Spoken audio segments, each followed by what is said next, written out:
সূরা সূরা আয়াত ৩৭ থেকে। যারা গুরুতর পাপ ও অশ্লীল কার্য হতে বেঁচে থাকে এবং ক্রোধাবিষ্ট হয়ে ক্ষমা করে দেয়, যারা তাদের রবের আহ্বানে সাড়া দেয়, নামাজ পড়ে, পরামর্শের মাধ্যমে নিজেদের কর্ম সম্পাদন করে এবং তাদের যে জীবিকা দিয়েছি তা হতে ব্যয় করে, এবং যারা অত্যাচারিত হলে প্রতিশোধ গ্রহণ করে, মন্দের প্রতিফল অনুরূপ মন্দ, এবং যে ক্ষমা ও আপোষ নিষ্পত্তি করে তার পুরস্কার আল্লাহর সমীপে। আল্লাহ জালিমদের পছন্দ করেন না। তবে অত্যাচারিত হওয়ার পর যারা প্রতিশোধ গ্রহণ করে তাদের বিরুদ্ধে কোনো ব্যবস্থা গ্রহণ করা হবে না।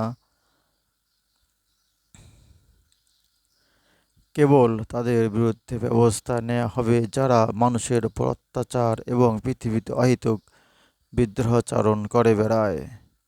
তাদের জন্য রয়েছে যন্ত্রণাদায়ক শাস্তি। কেউ ধৈর্য ধারণ করলে এবং ক্ষমা করে দিলে তা হবে বীরত্বের কাজ।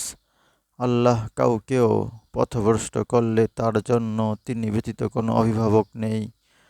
জালিমরা যখন শাস্তি দেখবে তখন বলতে শুনবে, আমাদের কি প্রত্যাবর্তনের কোনো উপায় নেই?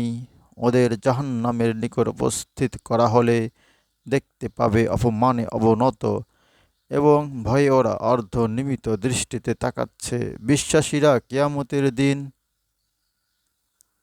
বলবে, ক্ষতিগ্রস্ত তারাই যারা নিজেদের ও নিজেদের পরিজনবর্গের ক্ষতিসাধন করেছে। জেনে রাখো যে সীমালঙ্ঘনকারীরা স্থায়ী শাস্তি ভোগ করবে। আল্লাহর শাস্তির বিরুদ্ধে ওদের সাহায্য করার জন্য ওদের কোনো অভিভাবক থাকবে না, এবং আল্লাহ কাকেও পথভ্রষ্ট করলে তার কোনো গতি নেই। আল্লাহর নির্ধারিত সেই দিন আসার পূর্বে তোমরা তোমাদের রবের ডাকে সাড়া দাও, যা অবশ্যম্ভাবী। সেদিন তোমাদের কোনো আশ্রয়স্থল এবং তা নিরোধ করার কেউ থাকবে না। ওরা বিমুখ হলে আমি ওদের তোমাকে তো এদের রক্ষক করে পাঠাইনি। তোমার কাজ প্রচার করা। আমি মানুষকে যখন অনুগ্রহ আস্বাদন করাই তখন সে এতে উৎফুল্ল হয়, এবং যখন ওদের কৃতকর্মের জন্য ওদের বিপদ আপদ ঘটে তখন হয়ে পড়ে অকৃতজ্ঞ। আকাশমণ্ডলী ও পৃথিবীর সার্বভৌমত্ব আল্লাহরই। তিনি যা ইচ্ছা তাই সৃষ্টি করেন।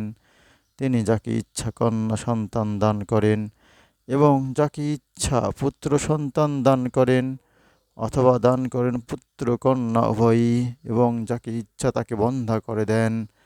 নিশ্চয়ই তিনি সর্বজ্ঞ সর্বশক্তিমান। মানুষের এমন মর্যাদা নেই যে আল্লাহ তাঁর সাথে সরাসরি কথা বলবেন ওহীর মাধ্যম ব্যতিরেকে, অন্তরাল অথবা জিবরাইল প্রেরণ ব্যতিরেকে। যে আল্লাহ যা চান তা ব্যক্ত করেন তাঁর অনুমতিক্রমে। নিঃসন্দেহে তিনি সমুন্নত প্রজ্ঞাময়। এভাবে আমি তোমার প্রতি প্রত্যাদেশ করেছি গ্রন্থ তথা নির্দেশ। তুমি তো জানতে না গ্রন্থ কি, বিশ্বাস কি। পক্ষান্তরে আমি একে করেছি আলো, যা দ্বারা আমি আমার দাসদের যাকে ইচ্ছা হিদায়ত করি। তুমি তো কেবল সরল পথই প্রদর্শন করো। সেই আল্লাহর পথ।